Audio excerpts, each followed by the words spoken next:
Yo famille, j'espère que vous allez bien, j'espère que vous avez passé une très belle journée. Bienvenue chez MVP Foot. Nous allons faire le résumé de l'actualité du football ivoirien. On commence par Monsieur Benny Makati, ancien entraîneur adjoint du Manchester United sous l'aide de Erik ten Hag, qui explique que l'entraîneur Erik ten Hag préférait titulariser Anthony plutôt qu'Amad Diallo en raison de sa familiarité avec le Brésilien. Et aussi, ils étaient là depuis plusieurs collaborations à l'Ajax. Et aussi, Erik ten Hag aussi avait investi dans le recrutement d'Anthony et estimait qu'il comprenait mieux les exigences tactiques de l'équipe. De plus, des joueurs comme Alejandro Garnacho, Marcus Rashford ou Erasmus Højlund étaient également en concurrence pour le poste offensif, limitant ainsi les opportunités de Amad Diallo. Moi, je me pose la question dans quelle mesure les préférences personnelles d'un entraîneur pour ses anciens joueurs peuvent-elles influencer la concurrence équitable au sein d'une équipe professionnelle, et aussi comment est-ce qu'un jeune talent comme Amad Diallo peut-il s'imposer dans un effectif où les choix de titularisation semblent être favorisés par des investissements financiers et des relations antérieures. En tout cas, on a vu que l'entraîneur a fait un mauvais choix et ça a vraiment payé. Et aussi, cette situation décrite par M. Bobini Makati met en lumière les défis auxquels les joueurs et les clubs sont confrontés avec des joueurs talentueux lorsqu'ils évoluent dans un club de haut niveau. La préférence d'un entraîneur pour des joueurs qui connaissent bien, combinés à des investissements financiers significatifs, peuvent restreindre des opportunités pour d'autres membres de l'équipe. Il est essentiel que le club établisse des politiques de sélection transparentes et fondées sur le mérite avant de garantir une concurrence saine et maximiser le potentiel de tous les joueurs. On a vu du côté national, si c'était un peu M. Erik ten Hag qui avait recruté Nicolas Pepe, je pense que Bouyoko Saka n'allait même pas jouer. C'est la manière dont il voit les choses. Voilà. En parlant bien de Amad Diallo, on a M. Emmanuel Petit, champion du monde avec la France, ancien milieu d'Arsenal et de Chelsea, qui dit qu'il aime bien Amad Diallo et qui, vous pouvez voir, chaque fois qu'il touche le ballon, ses coéquipiers viennent nous donner encore et encore. C'est la marque des grands joueurs. Et quand vos équipes vous font confiance et veulent vous mettre sur la balle tout le temps, donc je suis une grande fan de lui. C'est dur de dire ça pour moi parce que j'aime Arsenal, mais je suis très excité quand je regarde ces gens de joueurs sur le terrain. Et quand vous mettez votre loyauté d'un côté, que vous aimez le jeu comme moi, Amad a un avenir incroyable. Voilà, donc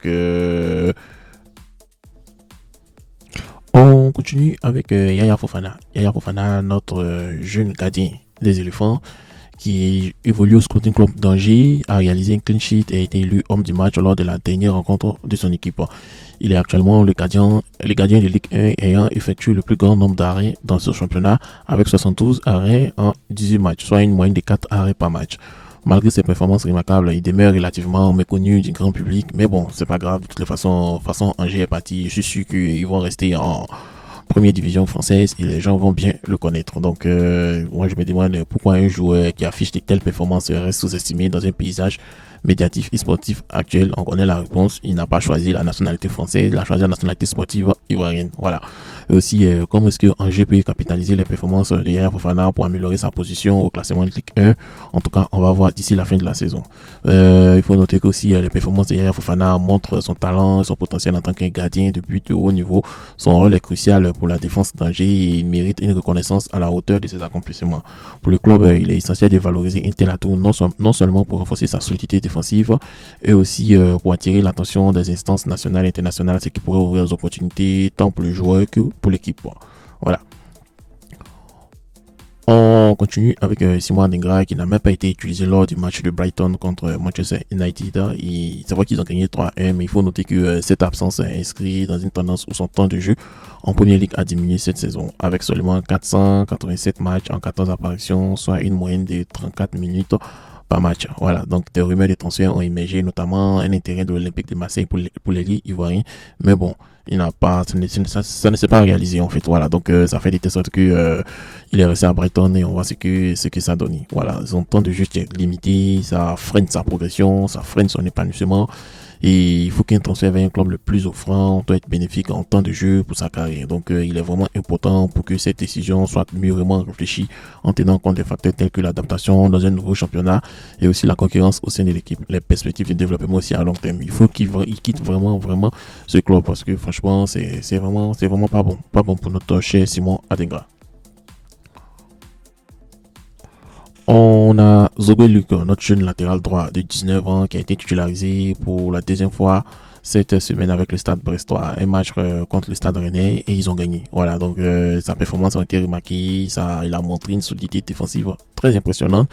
Et aussi, il faut noter que sa titularisation témoigne de la confiance que l'entraîneur place en lui et dans son intégration progressive au sein de l'effectif professionnel du stade brestois. Voilà, donc on sait que on me demande est-ce que Zougbé Luc peut-il maintenir et améliorer son niveau de performance. Il n'a que 19 ans, donc on attend pour voir aussi. On dit quelle stratégie le club peut adopter pour accompagner le développement des jeunes talents.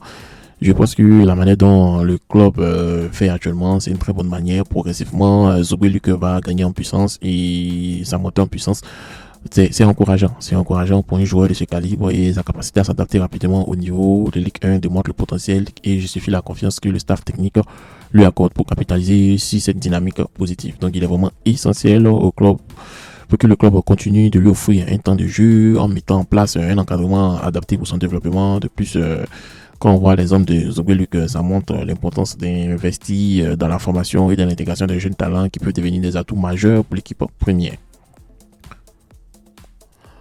On continue avec l'AS Monaco qui a récemment renforcé son effectif avec 2 joueurs ivoiriens. On sait tous qu'ils avaient recruté bien avant Wilfried Senghor et maintenant ils ont recruté Konaté Vali. Voilà, Wilfried Senghor, il a rejoint en août 2023 et Konaté Vali vient de rejoindre actuellement, donc ils ont été prolongés.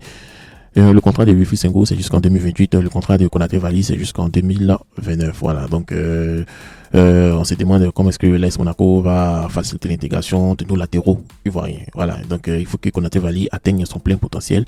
Et aussi, il faut noter que l'acquisition de ces deux latéraux demande une stratégie proactive visant à renforcer les ailes défensives avec des talents prometteurs. La présence de ces deux joueurs ivoiriens au sein du même club offre une opportunité unique pour développer une synergie qui pourrait bénéficier à la fois à Monaco et aussi à l'équipe nationale. Il y a aussi un franco-ivoirien qui est là-bas qui s'appelle Kassoum Ouattara aussi, il n'est pas mal aussi. Donc j'espère que tout ce bon vivier des latéraux ivoiriens va faire de telle sorte que il y aura une alchimie et on va le ressentir en sélection nationale. Voilà. On termine avec monsieur José Mourinho qui est actuellement entraîneur de Fenerbahçe qui a exprimé son souhait de recruter 3 nouveaux joueurs pour renforcer son effectif. Parmi ces 3 nouveaux joueurs, il y a 2 Ivoiriens. Voilà, il y a Bazoumana Touré, ailier gauche de 18 ans, un peu comme la Ariane Robben qui évolue à Amabi.